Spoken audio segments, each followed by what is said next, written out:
भरोसा नहीं करेगा, ईरान झुकेगा नहीं। पूर्णिमानाथ, यहाँ पर झुकना होगा तो अमेरिका को ही झुकना होगा या अपने लिए एक वे आउट निकालना होगा। आपको कितने चांसेस लगते हैं कि वाकई में अब ये जंग जो है soldiers on ground, foot on ground, यानी जमीन पे लड़ी जाएगी? अभी तक तो सब कुछ हवा में हो रहा था, बॉडी बैग्स अमेरिका नहीं जा रहे थे, लेकिन आपको लगता है जिस तरह से पैराट्रूपर्स भेजे जा रहे हैं, फोर्सेस को मिडल ईस्ट में रवाना किया जा रहा है, फ्राइडे तक पहुंच भी जाएगा एक ट्रूप, तो क्या अब अमेरिका ऐसी ही जंग की तरफ बढ़ रहा है? देखिए, दो तीन चीज मैं बोलना चाहूंगी यहाँ पे। फर्स्ट ऑफ ऑल, आपने ट्रूप के बारे में बताया था, वहाँ पे ऑलरेडी 50,000 ट्रूप्स है, एक्टिवेटेड है। जो 3,000 4,000 पैरा ट्रूपर के बारे में हम लोग सुने हैं, वो literally they are going to reach within couple of days. Yes.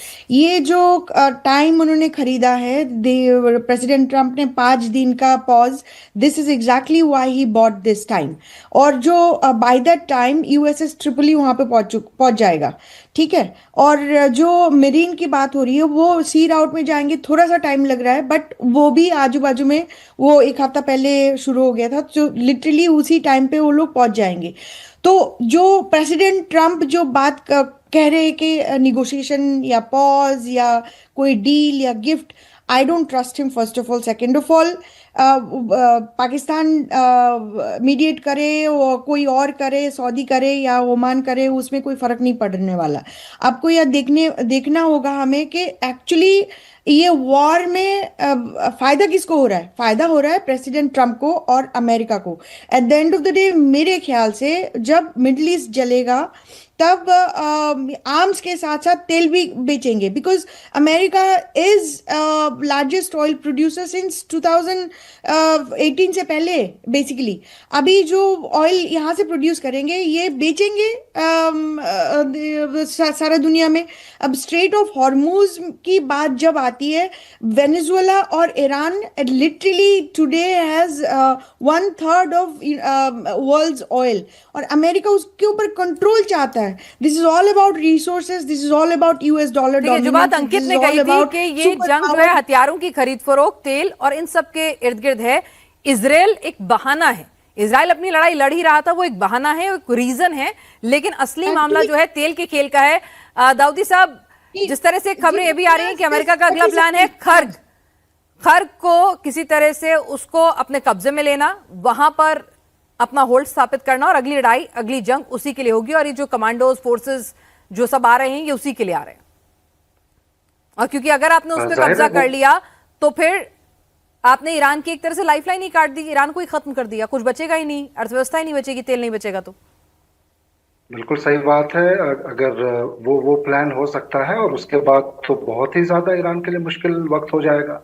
आप जब चेस खेलते हैं, चेस का गेम होता है, उसमें आप चेकमेट करने के लिए जाते हैं, तो अलग अलग तरीके से पहले तो चले आपने लीडरशिप को पूरा हटा दिया, उसके बाद भी चीजें इस तरीके से चल रही है जिसको दुनिया ने नहीं एक्सपेक्ट किया था। और अचानक से अब जब ये 5 दिन का वक्त है, और उसके बाद फुट ऑन ग्राउंड की बात है, तो जाहिर है नेक्स्ट टारगेट खर्ग हो सकता है। इसमें कोई मुझे ऐसा नहीं लग रहा है कि इसकी कम है। लेकिन उसके पहले दो ऐसे पॉइंट्स हैं पिनाज जी, जो जिसपे मैं हाईलाइट अंडरलाइन करना चाहूंगा, क्योंकि मैं डिस्कशन का हिस्सा हूँ, आरजू भी चली गई हैं, और कुछ मुद्दों को क्लैरिफाई करना जरूरी है। जैसे एक बात बीच में आई थी कि जैसे कुछ ऐसे कंट्रीज हैं गल्फ में, जैसे सऊदी अरेबिया, चूंकि एयर बेसिस उन्होंने यूज करने दिया, इसकी वजह से वहां पे ईरान ने रिटेलिएट करके अटैक किया। ये बिल्कुल गलत बात है। वो इसलिए गलत बात है कि खुद ईरान के को देखा जाए, उसके बाद समझ में आएगा कि शुरू से ही कहा गया कि हम अपने एयर बेसिस को इनिशियल स्टेज की बात करो नहीं इस्तेमाल करने देंगे। उसके बावजूद भी, बीजिंग एग्रीमेंट होने के बाद भी, ईरान के रिलेशन ठीक है कि और बहुत अच्छे नहीं रहे, लेकिन बीच में रिलेशन में कहीं ना कहीं बहुत एक एग्रीमेंट बना, बीजिंग एग्रीमेंट बना। उसके बाद ये तमाम चीजें बेहतरी की तरफ गई।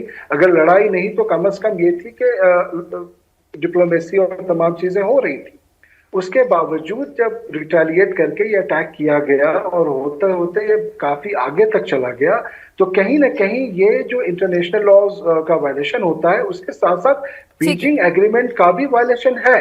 ये मुझे क्लियर करना था, जो एक मैं कर रहा हूँ। दूसरी एक बात मुझे अहम बात बतानी, जो थोड़ा सा इससे हटके है, आपके डिबेट और डिस्कशन में आप ये डिबेट बहुत अच्छे से करवाती हैं, आपके क्वेश्चंस अच्छे होते हैं। मैं हर रोज डिबेट में जाता हूँ, लेकिन बहुत स्मूथ और बहुत ही, वो कहता है ना, हल्ला हंगामा नहीं होता है, तो मुझे तो बड़ा अच्छा लगता है इसमें डिस्कशन में आके।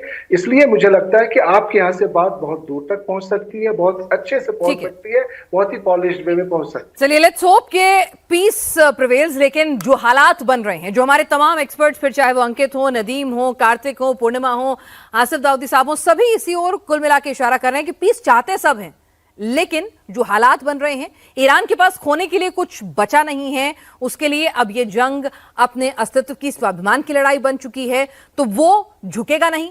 इजराइल इस जंग को किसी भी कीमत पर रोकना नहीं चाहता है। वो तो कह रहा है सालों साल चलती रहे, ईरान के खात्मे से कम कुछ भी मंजूर नहीं है। सऊदी भी अपने वर्चस्व के कारण इस जंग को अभी ये नहीं चाहता है कि अमेरिका छोड़ के चला जाए, क्योंकि गल्फ कंट्रीज की सुरक्षा का सवाल है और अमेरिका को समझ नहीं आ रहा है कि इस जंग को कितना लंबा खींचा जाए।